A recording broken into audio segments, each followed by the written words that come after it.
اکتوبر اور آنے والے مزید 15 سے 20 روز کے دوران ملک بھر کی متوقع موسمی صورتحال، بارشوں کے نئے سلسلوں، درجہ حرارت میں کمی، اسموگ اور سردیوں کی آمد کے حوالے سے تازہ ترین رپورٹ کے ساتھ حاضر ہوں۔ موسم کی ہر اپڈیٹ سے باخبر رہنے کے لیے برائے مہربانی ویدر لورز چینل کو سبسکرائب اور ویڈیو کو لائک ضرور کر دیں۔ بہت شکریہ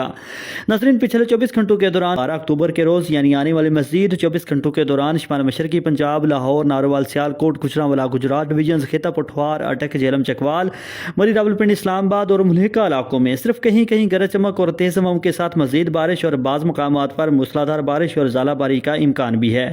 جبکہ آنے والے مزید 2 سے 3 روز کے دوران ہی کشمیر، گلگت بلتستان سمیت بالائی خیبر پختونخوا یعنی ملک کے شمالی پہاڑی علاقوں میں بھی گرج چمک اور تیز ہواؤں کے ساتھ بارش، برف باری اور بعض مقامات پر ژالہ باری کا امکان۔ تاہم ویدر لورز مغربی ہواؤں کے یہ سلسلے فی الحال ملک کی صرف بالائی اور شمالی پہاڑی علاقوں کی طرف محدود رہیں گے۔ پنجاب، خیبر پختونخوا کے دیگر بیشتر علاقوں، کراچی سمیت صوبہ سندھ اور کوئٹہ سمیت صوبہ بلوچستان کے بیشتر علاقوں میں فی الحال آنے والے مزید 6 سے 7 روز تک بارش کا امکان نہیں، موسم خشک ہوگا۔ تاہم ملک کے بالائی اور وسطی علاقوں سمیت ملک کے دیگر علاقوں میں بھی آنے والے دنوں کے دوران دن اور رات کے درجہ حرارت میں مزید کمی آنے اور راتیں مزید ٹھنڈی ہونے کی توقع، جبکہ بڑی خبر کہ لاہور، کراچی سمیت ملک کے بڑے شہروں میں آنے والے دنوں کے دوران اسموگ کی شدت میں اضافے کا امکان، جس کے باعث مشکلات کا سامنا کرنا پڑ سکتا ہے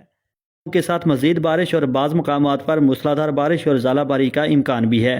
جبکہ آنے والے مزید 2 سے 3 روز کے دوران ہی کشمیر، گلگت بلتستان سمیت بالائی خیبر پختونخوا یعنی ملک کے شمالی پہاڑی علاقوں میں بھی گرج چمک اور تیز ہواؤں کے ساتھ بارش، برف باری اور بعض مقامات پر ژالہ باری کا امکان۔ تاہم ویدر لورز مغربی ہواؤں کے یہ سلسلے فی الحال ملک کی صرف بالائی اور شمالی پہاڑی علاقوں کی طرف محدود رہیں گے۔ پنجاب، خیبر پختونخوا کے دیگر بیشتر علاقوں، کراچی سمیت صوبہ سندھ اور کوئٹہ سمیت صوبہ بلوچستان کے بیشتر علاقوں میں فی الحال آنے والے مزید 6 سے 7 روز تک بارش کا امکان نہیں، موسم خشک ہوگا۔ تاہم ملک کے بالائی اور وسطی علاقوں سمیت ملک کے دیگر علاقوں میں بھی آنے والے دنوں کے دوران دن اور رات کے درجہ حرارت میں مزید کمی آنے اور راتیں مزید ٹھنڈی ہونے کی توقع، جبکہ بڑی خبر کہ لاہور، کراچی سمیت ملک کے بڑے شہروں میں آنے والے دنوں کے دوران اسموگ کی شدت میں اضافے کا امکان، جس کے باعث مشکلات کا سامنا کرنا پڑ سکتا ہے۔